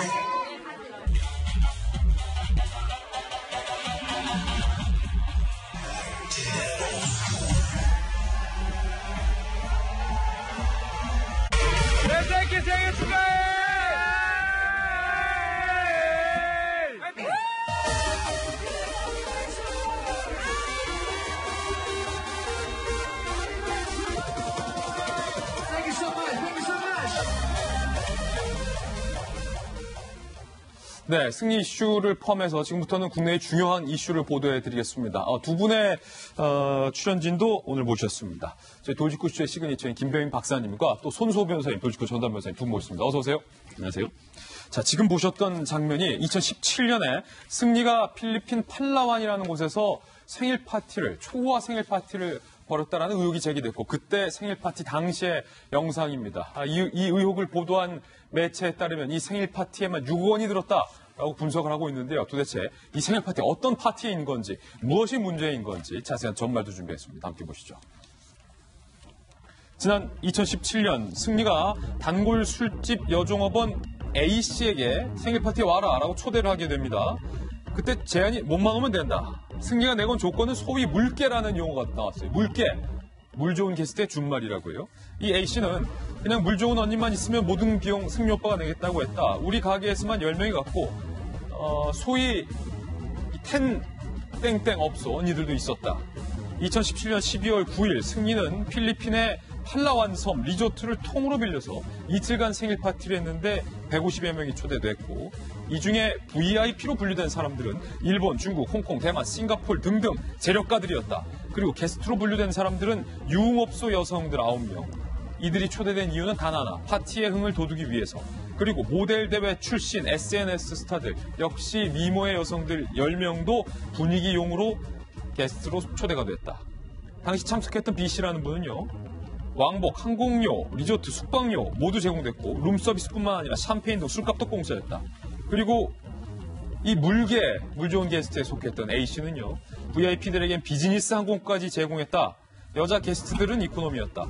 승리가 28번째 생일 파티 비용으로 총 쓴 돈은 6억 원으로 추정되고 있는데, 리조트 숙박비 이외에 항공권, DJ, 주류, 생일 카운트다운, 폭죽 비용 등등 초호화 파티를 벌였다라는 겁니다. 김병인 박사님. 네. 지금 승리 씨를 향해서 다양한 의혹들이 제기되고 있습니다. 버닝썬에서 이루어졌던 마약 의혹에 승리 씨가 연루돼 있는 것 아닌가. 그리고 두 번째, 승리 씨가 필리핀에서 해피벌룬이라는 신종 마약을 직접 흡입했는 것 아니냐라는 의혹. 그리고 세 번째, 외국 재력가들을 성접대해 준 것이 아니냐라는 의혹. 그리고 그의 연장선상에서 이번 초호화 생일 파티까지. 이곳에 이 제보자들의 주장에 따르면 룸살롱에 근무했던 여 직원들도 초대가 됐다는 거죠? 네, 지금 현재 한 언론 매체를 통해서 이 리스트가 공개가 됐는데요. 네. 실제로 승리 씨가 버닝썬에 얼마나 깊게 관여됐는가에 대한 의혹에서 출발이 됐는데, 이게 단순하게 필리핀 팔라완에 있는 섬 리조트 전체를 빌려서 한 6억 원 정도의 돈을 쓰는 초호화 생일 파티를 벌였다, 돈 자랑을 했다는 거에서 그쳤다라면 이렇게 뉴스가 되지는 않을 것 같습니다. 이게 말 그대로 버닝썬이 있기까지의 전초전으로서 어떤 사람들을 초대했는지가 굉장히 중요한 건데요. 이 리스트를 작성하고 사람들을 초대하는 과정에 버닝썬의 대표인 이문호 대표와 함께 공동으로 작성하면서 이 파티를 기획했다는 겁니다. 여기 이제 두 가지 갈래가 되게 되는데, 첫 번째는 VIP를 초대했다는 거거든요. 예. 이 VIP 중에는 대만의 린 사모님이라는 사람이 존재합니다. 이 대만의 린 사모님은 굉장히 돈이 많은 큰 손인데 나중에 버닝썬에 투자를 하게 되거든요. 예. 그런 과정을 거치기 위해서 바로 이곳에 승리 씨의 힘이 없었다라면 초대하기가 어려울 거다라는 증언들이 나오게 되는 거고요. 홍콩에 있는 유력 정치인의 아들까지 왔다고 얘기를 하고 있는 상황이라 홍콩, 대만, 싱가포르, 말레이시아, 태국, 지금 동남아 전체에 있는 유명인들까지 같이 연루가 돼 있는 이 리스트가 공개가 된다면 굉장히 파장이 커질 것 같습니다. 예. 더 큰 문제는 이 사람들이 필리핀 팔라완에 와서 굉장히 흥이 돋구는 파티를 벌이기 위해서 여성들이 필요했던 것 같은데, 이 중에 게스트 팀이라고 불리는 곳에는 룸사롱 부장님까지 초대를 했다는 거예요. 그래서 rum사롱 부장님과 여기 있는 여성들이 그대로 물개, 조건은 오직 물개였다는 겁니다. 물 좋은 게스트의 줄임말이라고 하는데, 이들을 팔라완에 불러서 흥을 돋구는 자리에서 지금 얘기가 나오고 있는 것은 혹시 약을 한 것이 아니냐라고 하는 주장까지 펼쳐지고 있는 터라, 결국 이 모든 이들에 대한 전말이 버닝썬으로 비춰게 되고 있는 상황에서 승리 씨의 역할은 어디까지였는지가 굉장히 주목이 되는 상황입니다. 이 버닝썬, 경찰이 버닝썬을 수사하고 있는데 이곳에서 벌어진 일들은 참으로 기상천외합니다. 마약을 주고 팔았다는 의혹, 그리고 마약을 흡입했다는 의혹, 여성들에게 신종 물 마약을 먹이고 여성들을 성폭행했다는 범죄 의혹까지 제기돼 있고, 경찰의 수사도 현재 실질적으로 이루어지고 있고 증인과 목격자도 있는 상황. 그런데 승리는 지금까지 줄곧 버닝썬에 대해서 나는 그냥 이름만 빌려줬을 뿐 내가 직접적으로 경영하진 않았다라고 부인을 해왔습니다. 그런데 이 생일 파티에 초대된 사람들과 승리, 버닝썬, 이 3자가 복잡하게 직접적으로 연결이 돼 있다는 의미입니다. 함께 보시죠. 승리 씨의 해명과는 뭔가 자꾸 다른 이야기들이 나가고 있다는 거예요. 2017년 승리가 버닝썬의 대표와 함께 그 판랑한 생일 파티를 기획했고 생일 파티 2달 뒤에 버닝썬을 열었는데 당시에 참석했던 대만 린 사모님이라는 VIP가 버닝썬에 직접 투자를 했다. 버닝썬 관계자는요. 승리가 없었다면 대만 돈도 없었다라고 얘기를 하고 있습니다. 특히 뭐 강남의 클럽을 옮기고 갔다 광란의 밤을 보냈다. 뭐 어떤 일이 나도 모르게 보안이 완벽했다라는 얘기도 들고 그 풀빌라에서 약을 했다는 소문도 얘기가 나오고 있습니다. 물론 확인이 되진 않았는데 손소 변호사님, 네. 제가 묻고 싶은 건 승리는 버닝썬에 벌어지는 일을 몰랐고 경영도 직접 관여를 안 했다라고 했지만 승리가 없었으면 버닝썬도 없었다라는 건데요. 네. 이거 어떻게 된 겁니까? 지금 승리 씨에 대해서 뭐 유명한 연예인이 왜 이렇게 구설에 오르느냐, 왜 깔끔하지 못하게 처신했느냐라고 하는 그런 도덕적인 측면의 비난을 넘어서는 것 같아요. 그래서 뭐 그런 도덕적인 측면에서의 어떤 그 비난이나 의혹 제기에 그치는 것이 아니라 혹시 우리나라 법을 어긴 거 아니냐. 그리고 특히 그 법 중에서도 형벌 규정. 그러니까 범죄를 저지른 거 아니냐. 범죄, 형사처벌. 네, 이런 부분들을 지금 이미 수사기관에서 경찰이 내사를 하는 중이고요. 또 언제 피의자로 신분이 바뀔지도 모르는 상황입니다. 그리고 관련돼 있다고 의혹을 받는 사람들 중에 상당수가 이미 피의자로 조사를 받았고요. 또 새로운 사람들이 등장할 가능성도 뭐 현재로서는 뭐 배제할 수 없는 상황입니다. 그렇다면은 여러 가지 의문이 있는데 그중에 그 승리 씨 측에서 하는 말은 이런 거잖아요. 나는 홍보만 했다. 경영 관여 안 했습니다. 그러니까 저는 깨끗하고 다른 사람들이 뭐 문제 일으키고 범죄 저지른 게 설령 있다 하더라도 저와 직접 관계는 없습니다. 다만 도의적으로 미안합니다. 잘못했습니다. 깔끔하게 공복무 열심히 하고 돌아오겠습니다. 라고 말할 것 같아요. 말할 것 같은데 그런데 문제는 이 팔라완 선에서의 그 파티 이후에 2달 후에 이제 버닝썬을 이제 오픈한 거잖아요. 근데 과연 그런 규모의 클럽을 2달 만에 준비를 시작해서 오픈하는 게 가능하겠느냐. 사실상 어렵다고 볼 수 있습니다. 그렇다면 물리적으로도. 그렇다면 그 생일 파티 전부터 이미 버닝썬 관련된 이야기를 준비를 했을 수가 있고요. 그리고 또 그 과정에서 이문호 대표도 항상 승리와 같이 있었다는 그런 그 제보가 있잖아요. 만약 사실이라고 한다면 이미 한참 전부터 승리 씨와 이문호 대표가 함께 버닝썬 개점에 대해서, 개업에 대해서 논의를 하고 함께 힘을 모았다. 그렇다면 거기서 있었던 여러 가지 일들에 대해서도 승리 씨가 모르지 않았을 것이다. 그리고 지금 대외적으로 밝히고 있는 뭐 홍보만 했다, 관련 없습니다. 이 해명이 사실이 아닐 가능성도 있기 때문에 거짓말이 가능성이 커진다. 네, 현재 수사기관에서는 그 부분도 집중적으로 파고 있을 것으로 보입니다. 승리 씨는 과거 생일 파티도 호화스럽게 열어왔던 것 같습니다. 과거 생일 파티 때 승리 씨가 한 발언도 저희가 한번 찾아봤습니다. 들어보시죠. 소리 질러! 오케이. 오늘 그냥 스윗하게 제 생일이고요. Thank you so much. Thank you so much. 그리고 오늘 버닝썬 파티는 프라이빗 파티지만 정말 많은 분들이 와주셨고요. 여기에 더해져서 이 YG 측, 승리가 소속돼 있는 소속사의 YG 측의 뭔가 수상한 행동도 포착이 됐습니다. 승리가 경찰에서 조사를 받고 있는 동안 YG 기획사에 파쇄 차량이 등장한 것을 한 매체가 포착을 한 겁니다. 함께 보시죠.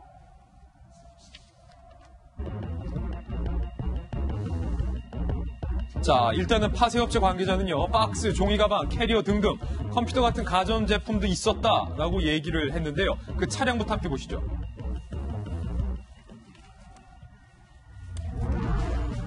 하필 승리가 경찰 조사를 받고 있었던 그 틈에 이 YG 사무실에 이 전문 파쇄업체 차량이 등장을 했고 이 안에는 문서, 박스, 종이가방, 캐리어, 컴퓨터까지 수십 개 분량의 문건들이 폐기가 된 거로 확인이 현재 됐습니다. 이 파쇄 차량이 향한 곳은 경기도의 한 파쇄 공장. 이 업체는 전문적으로 민감한 내용들을 파쇄하는 일을 담당하고 있는 것으로 현재 취재가 되고 있습니다.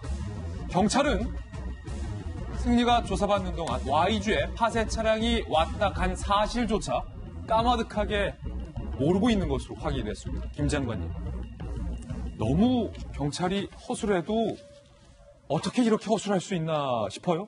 맞습니다. 이번이 첫 번째가 아니죠. 사실 버닝썬 관련돼서 문제가 터졌을 때 버닝썬이 철거 작업을 할 때도 역시 손을 놓고 있다가 모 언론사에서 취재가 들어갔더니 그 철거를 막을 권한이 우리에게 없다라고 처음 했다가 증거인멸의 위험이 있지 않냐라고 문제 제기를 했더니 거의 철거가 다 된 상태에서 이제 현장 보존하라라고 뒤늦은 조치를 한 적이 있습니다. 근데 역시 이번에도 마찬가지인 것 같습니다. 사실은 승리가 출두한 것도 온 언론의 관심사가 이제 사실상 북미회담에 가 있는 틈을 타서 검찰이나 경찰이 모든 자료가 끝난 상황에서 이제 피의자를 불러서 해야지 제대로 된 조사를 할 수 있는데 말이 좋아 잦은 출두지 이쪽이 증거라든지 이렇게 꼼짝 못하게 할 그런 자료 확보가 덜 된 상태에서 들이닥치면은 사실은 제대로 된 조사를 하기 힘들거든요. 그래서 그런 시점을 맞추더니 또 한편에서는 새벽에 기습적으로 이렇게 관련된 회사의 파쇄차까지 등장을 합니다. 그런데 중요한 거는 이 파쇄 업체가 문서만 파쇄하는 게 아니라는 겁니다. 그래요? 디지털 관련된 것도 파쇄를 합니다. 그래서 사실 이 톤에는 문서만 들어간 게 아니고요. 뭐 컴퓨터 관련된 거라든지 휴대폰 관련된 것까지도 다 파쇄를 하는 전문 업체로 알려져 있습니다.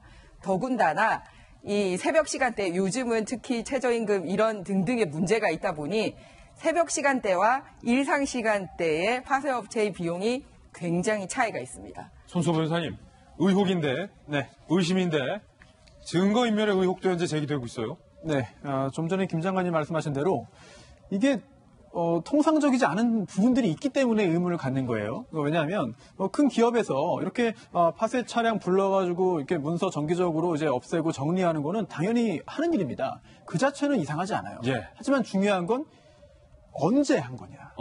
그리고 이게 통상적이었냐.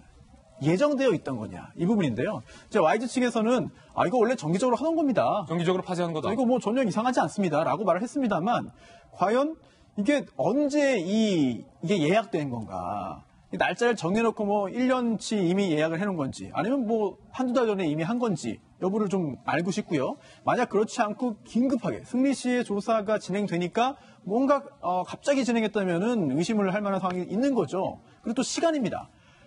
보통 주간에 하는데 갑자기 새벽에 했다라면은요, 뭐 특별한 이유가 있을 수 있어요. 그래서 혹시 과거에 이 업체와 거래해서 문서를 파쇄했던 거는 다 주간인데 이번에만 새벽에 했다. 그렇다면 또 다른 뭔가 이유가 있지 않겠나 이런 생각을 하는 게 당연하겠죠. 군 입대를 앞두고 있는 승리 씨가 해외 콘서트 일정 중에 있는데요. 긴급 승리의 모든 외부 활동이 중단된다는 입장이 어제 나왔습니다. 이 부분도 함께 살펴보시죠. 김배윤 박사님, 해외 콘서트 전국 투어 다 중단한다는 거예요. 당연히 그럴 수밖에 없는 상황이죠. 한 차례 경찰의 조사를 받았습니다. 그것도 모든 시선이 하노이에 쏠려 있는 그 시간에 경찰의 조사를 받아서 여러 가지 구설수를 나왔는데, 그리고 나오는 과정에서 승리 씨가 이런 얘기를 하죠. 경찰이 언제든지 부른다면 수차례 가서 다시 한번 조사를 받겠다고 얘기를 하고 있습니다. 지금 현재 나오고 있는 승리의 생일 파티에 같이 초대 손님으로 오게 됐던 수많은 사람들이 다 동남아시아 측에 연루되어 있는 사람들인데, 일본에 대한 VIP 손님도 존재한다고 나옵니다. 지금 일본, 인도네시아 등에 대해서 만약에 이와 같은 투어 콘서트를 진행하게 된다면 현지 언론에서도 승리 씨에 대해서 이 같은 여러 가지 사건들에 대한 의혹만 오히려 더 커질 수밖에 없는 것이거든요. 지금 현재 승리 씨가 할 수 있는 모든 것들은 있는 사실 그대로에 대해서 경찰의 조사를 받고 군대에 대한 입대가 도피 입대가 아니라는 사실을 보여줄 수 있도록 모든 것들에 대한 활동들은 전부 버닝썬에 대한 의혹을 해명하는 데 집중해야 되지 않을까 생각이 됩니다. 예. 승리 씨와 관련된 새로운 의혹이 계속해서 제기되고 있기 때문에 과연 승리 씨의 지금까지 나온 해명으로는 이 의혹을 모두 해소하기에는 충분치 않다라는 여러 전문가들의 의견이었습니다. 이번엔 저희가 준비한 다음 순서입니다. 오늘의 핫플이 준비되어 있는데요.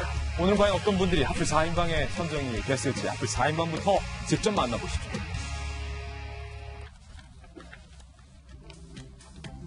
유엔의 김정훈 씨 새로운 소식 들어와 있고요. 부산의 명물 광안대교, 그리고 천리만 민방위 소식, 그리고 국민연금입니다. 하나하나씩 전해드립니다.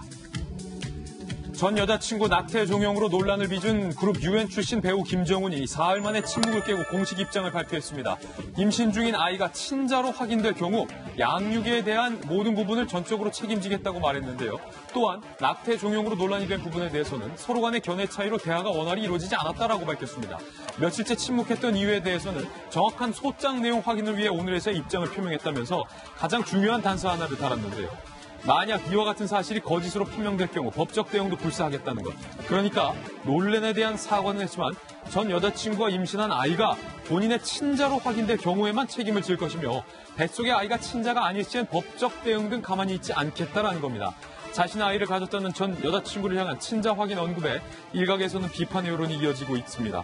김정훈의 입장대로 명확한 사실관계가 밝혀져 여러 의혹이 하루빨리 해결돼야 할 것 같습니다. 김병현 박사님, 지금 김정훈 씨의 침묵이 이어지다가 입장이 나왔는데 낙태를 종용했다라는 것, 그리고 뭐 월세를 내주기로 했는데 100만 원밖에 안 줬다는 것에 대한 입장은 밝히지 않았고 저 뱃속에 있는 아이가 내 아이로 확인될 경우에는 내가 양육에 대한 모든 부분을 전적으로 책임지겠다라고 밝힌 건데 아니 이제 와서 해명이 오히려 더 큰 논란을 낳고 있는 상황으로 보이는데요. 애당초에 이 임대보증금 1,000만 원을 주기로 했는데 그중에 100만 원밖에 주지 않았다는 거고 추후에 월세도 주기로 했는데 주지 않았다는 겁니다. 사실 그보다 훨씬 더 중요한 것은 본인의 아이를 임신하게 되는 과정이었다면 거기에 대해서 어떤 과정이든 책임을 질 수 있는 자세들이 필요한데 그러지 않았다는 거잖아요. 근데 여기에 대해서 지금 김정훈 씨의 해명을 보게 되면 친자로 확인될 경우라고 얘기를 합니다. 그렇다면 성관계가 있었다라고 하는 부분들을 인정을 한 것 같아요. 그런 과정 속에서 하지만 친자로 확인될 경우라면은 이 아이를 임신하게 된 여성에 대한 믿음 자체가 아예 없는 거잖아요. 근데 아주 만약 이 여성이 김정훈 씨의 관계 외에 다른 남자들과의 그런 상황들이 아예 없었다라고 한다면 이 여성 입장에서는 또 받게 되는 충격이 어마어마할 수밖에 없는 상황 아니겠습니까? 지금 태중에 아이가 있다라는 상황인 것 같은데 이와 같은 말을 이 대중들 앞에서 쏟아내게 된 김정훈 씨 입장에서는 아마 대중의 여러 가지 비판들을 피해가기 어려운 상황으로 보이고요.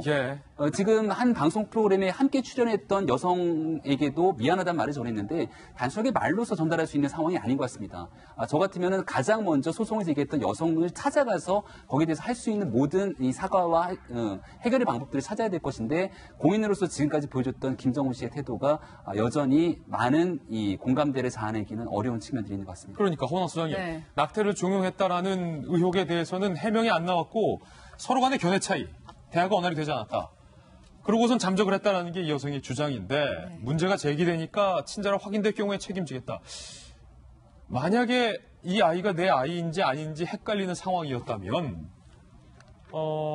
일단은 도와주고 나서 친자 확인을 하던가 아니면은 물밑에서 조용하게 내 아이가 맞는지 아닌지 부분을 둘 사이에 원활하게 사전에 합의를 하던가 그랬어야 되지 않는가 싶어요. 어린 왕자의 엄친아 이미지를 가졌던 김정훈 씨인데 사실 이 발언이 진짜라면 여자에게 2차 피해까지 주고 있는 부분입니다. 여성분이 해픈 거다라는 이야기를 간접적으로 주고 있는 것 아니겠습니까? 정말 찌질한 남자라는 좀 생각이 좀 드는데요. 제가 사실은 지금 출연하고 있는 그 프로그램에 패널로 출연해서 관찰자로서 그 사람의 행동이라던가 심리 분석을 하면서 연애에 대해서 좀 이야기하는 패널이었었습니다. 전문가로 출연하셨군요. 전문가로 출연해서 김정훈 씨의 활동들을 봤었는데요. 그때는 상당히 되게 자신감이 있었고 사실 2년 동안 연애를 하지 않았다라는 이야기를 제작진에게 얘기했었고 그래서 그런지 조금 부끄러워하는 것 같다라고 제작진이 얘기를 했었었는데 그의 행동이라던가 몸짓을 봤을 때는 상당한 자신감이 있더라고요. 여성에 대한. 그리고 또 한 가지 좀 저희가 지금 와서 생각해 보니까 좀 의심스러웠던 부분이 아버지하고 둘이 대화하는 게 있었어요. 대화할 때 네가 결혼 안 하고 아이를 안 낳는 건 출산율에 저하하는 거고 대한민국에 민폐를 끼치는 거야 이런 얘기를 아버지가 했어요. 그랬더니 김정훈 씨가 그럼 애만 데려오면 되냐, 라는 얘기를 했었었거든요. 그때 당시에? 네, 그때 당시에. 그걸 이제 관찰 카메라로 이제 집에서 이야기하는 걸 봤었어요. 근데 그 이야기를 할 때 제가 그때 코멘트를 했는데 너무나 자신이 있었어요. 그러니까 내가 결혼을 안 하는 것이 아니라 언제든지 결혼하고 언제든지 아이는 낳을 수 있다. 다만 지금 안 할 뿐이다. 라는 식의 그 자신감을 보여준다고 저는 생각을 했었거든요. 그런데 그때 그 장면이 자꾸 저한테 스치는 게 좀 안타깝고 우선은 그 이 여성에게, 피해를 입은 여성에게 뿐만 아니라 같이 출연했던 정말 알콩달콩한 그 사랑하는 모습들을 정말 많이 보여줘가지고 많은 사랑을 받았었거든요. 두 여성에게 빨리 가서 김병민 박사가 얘기했던 것처럼 정말 사죄하고 무릎 꿇어야 되지 않을까라는 생각이 듭니다. 예, 두 번째 앞을 주인공입니다. 부산의 광안대교로 가보겠습니다. 영상 한번 보시죠. 6,000톤급의 러시아 화물선이 부산 광안대교 교각을 들이받고 지금 이렇게 말입니다. 심지어 도주까지 하는 아찔한 상황이 벌어졌습니다. 두 눈으로 보고도 믿기 힘든 상황. 어제 오후 4시 23분쯤 러시아 화물선이 부산 광안대교 하판 10번, 11번 사이에 교각을 들이받고 달아나다가 이렇게 해안 경비정에 붙잡히는 모습까지 다 지켰어요. 조사 결과 선장은 술에 취했고 음주 측정 결과 면허 취소 수준이 0.086%. 이 사고로 광안대교 하판 일부가 파손됐고 만약 선박이 교각의 중심부와 부딪혔다면 교각 붕괴로도 이어질 수 있었던 아주 아찔했던 위험한 상황이었습니다. 화물선이 광안대교 하판을 들이받는 당시 상황을 보시죠. 박았다. 가까이 좀 이렇게 붙어 돌더라고요. 그냥 쭉 밀고 가서 선수 마스터가 부러지고. 선장이 그 음주 측정한 결과가 나왔는데, 그게 이제 그 선장이 운항을 했는지 안 했는지를 몰라서요. 운항을 했었으면 이게 처벌이 되는데.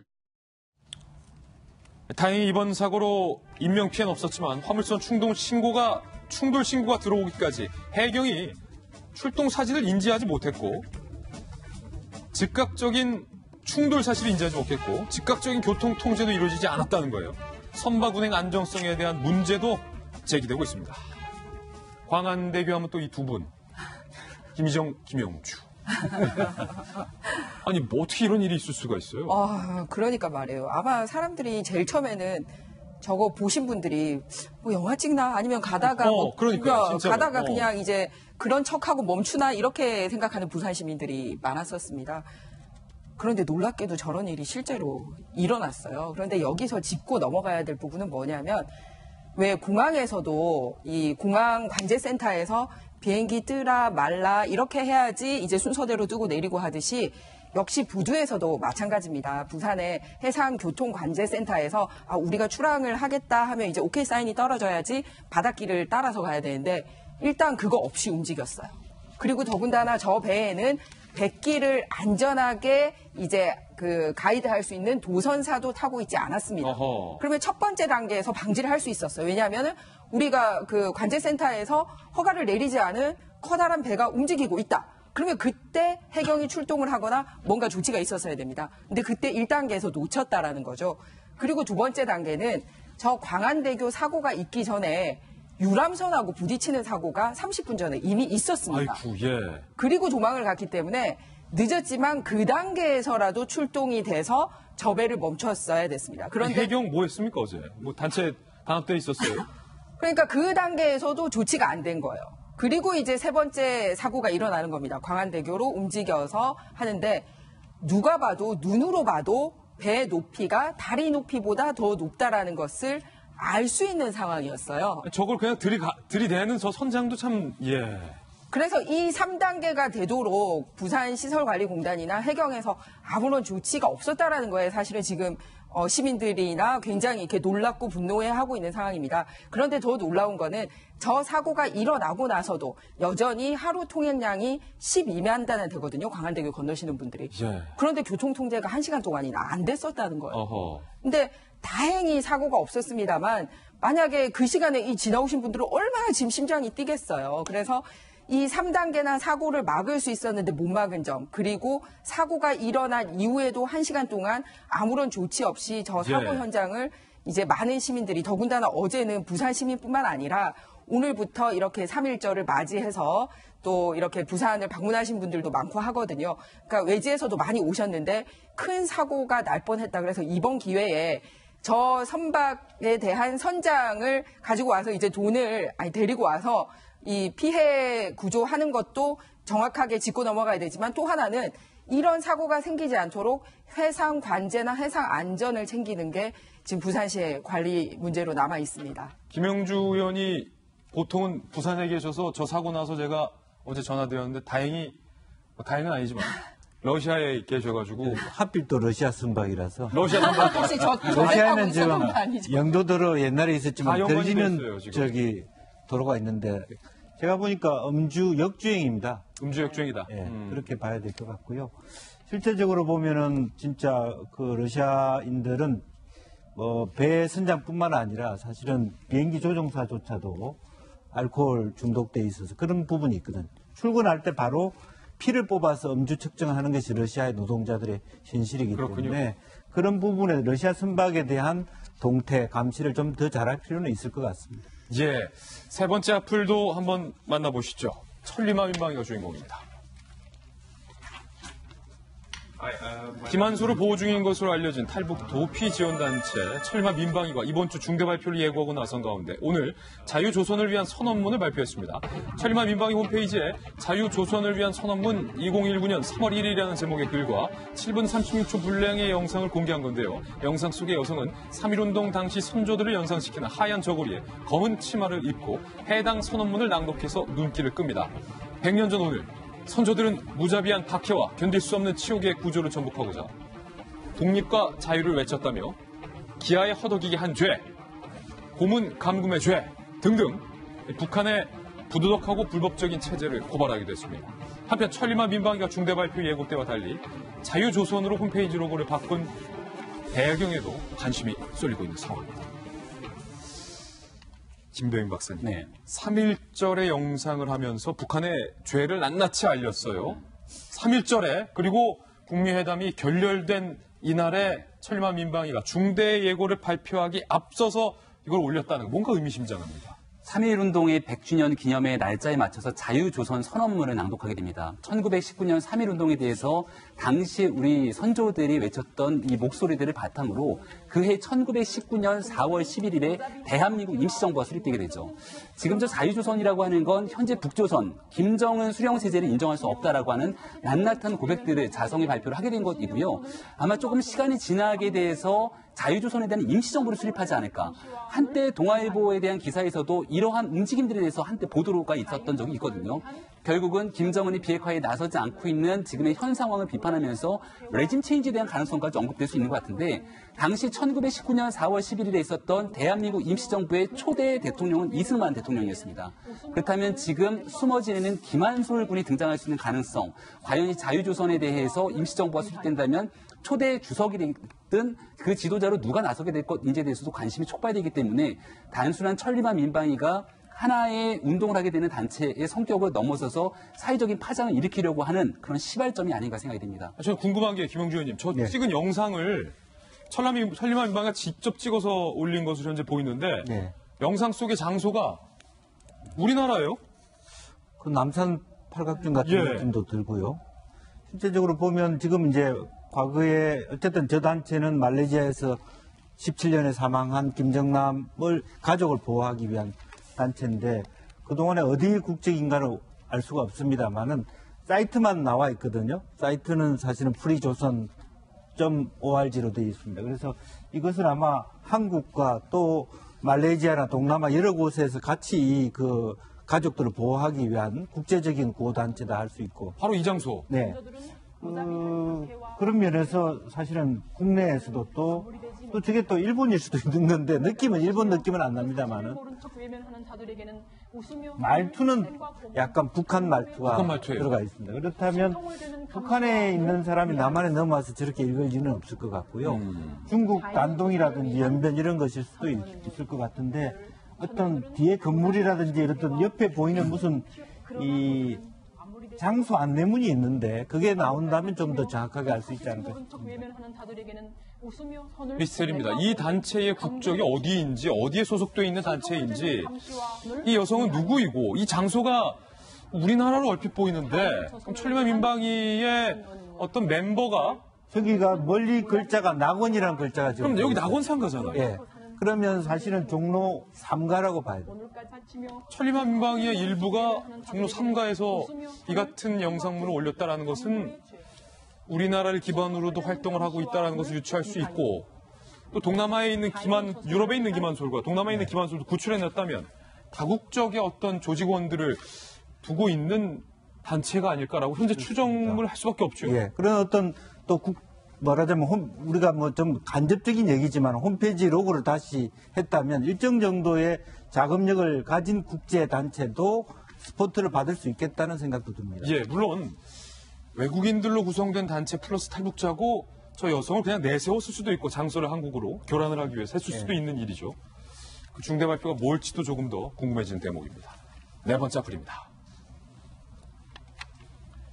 600조 원 이상의 국민 노후 자금을 책임지는 국민연금공단이 기금 설립 30년 만에 최악의 성적표를 내놨습니다. 정말 이럴 거예요? 지난해 기금 운용 수익률이 평균 0.92%, 마이너스 0.92%, 마이너스 0.92%. 그래프 보세요. 금융위기 이후 처음으로 10년 만에 마이너스를 기록한 겁니다. 저도 진짜 열심히 꼬박꼬박 국민연금 다들 내고 있는 거. 이에 따른 평가 손실은 무려 5조 9천억 원. 안효준 기금운용본부장은 미중 무역 갈등 등으로 글로벌 금융시장의 약세로 수익률에도 부정적 영향을 미쳤다라고 설명을 했는데, 하지만 글로벌 시장 때문이 아니라 정부가 마이너스 실적을 자초했다라는 시장의 분석이 더 많이 나오는 상황입니다. 기금운용본부의 이전으로 우수 인력이 이탈하고 기금운용본부장 자리가 1년 3개월간 이번 정부 때 공석이었다라는 점, 기금운용의 제1원칙인 수익성은 뒷전으로 미뤄둔 채 기업 경영 참여만 신경 쓸 것 아니냐, 딴 데에만 좀 관심 있었던 거 아니냐 라는 비판의 목소리와 함께 노후 자금을 국민연금에게 맡기는 게 맞냐라는 우려의 목소리는 더욱더 커지고 있는 상황입니다. 미국과 일본 경제는 그렇게 호황이라는데 우리나라 경제가 안 좋은 데 이어서 이번에 국민연금까지, 국민들의 노후를 보장하고 있는 것이 국민연금입니다. 걱정입니다. 저희는 60초 광고 후에 오늘 힐링 뉴스로 돌아오겠습니다. 잠시 후 저와 함께 힐링하십시오. 네, 오늘 힐링 뉴스의 주인공은 바로 우리의 태극기입니다. 3.1운동 100주년을 맞아서 오늘 광화문에 5개의 각기 다른 태극기가 걸립니다. 함께 보시죠. 자, 바로 우리 뉴욕에 걸렸던 뉴욕 태극기의 모습도 있고, 또 광복군이 서명을 했던 광복군들의 태극기도 걸리고, 김구 선생이 끝까지 갖고 있었던 김구 선생의 태극기도 걸리고, 각기 다른 5개의 태극기가 오늘 광화문에 걸립니다. 하지만 공통점은 다 하나같이 우리의 광복과 독립을 열망했던 그런 태극기였다는 겁니다. 마침 또 어제 김영주 의원께서 또 러시아의 우리 독립운동 현장 다녀오셨어요? 네. 어제 제가 블라디보스톡에 있는 신안촌 3.1 운동 때 3월 19일 날 여기서도 같이 운동을 했다는 그런 곳에 갔습니다. 그것을 운영하는 부인이 끝까지 지키고 계시는데 조금 더 우리 운동의 유적지에 대한 국가의 관심이 필요한 것 같습니다. 예, 각기 다른 태극기, 여러분의 마음속에는 어떤 모양의 태극기가 가슴에 있습니까? 어떤 모양도 좋습니다. 우리 모두가 나라와 민족을 위해서 3.1운동을 만세로 외쳤던 그때 우리 선조들의 독립에 대한 열망을 지금도 품고 있지 않을까라는 생각을 들면서 오늘 힐링 뉴스로 준비했습니다. 이번 한 주간 정말로 숨가쁜 주였습니다. 좋은 주말 보내시고요. 저희 다음 주 월요일 아침에 더욱더 풍성한 뉴스 들고 여러분께 인사드리겠습니다. 오늘 하루는 분명 어제보다 나을 겁니다. 좋은 하루 되십시오. 고맙습니다.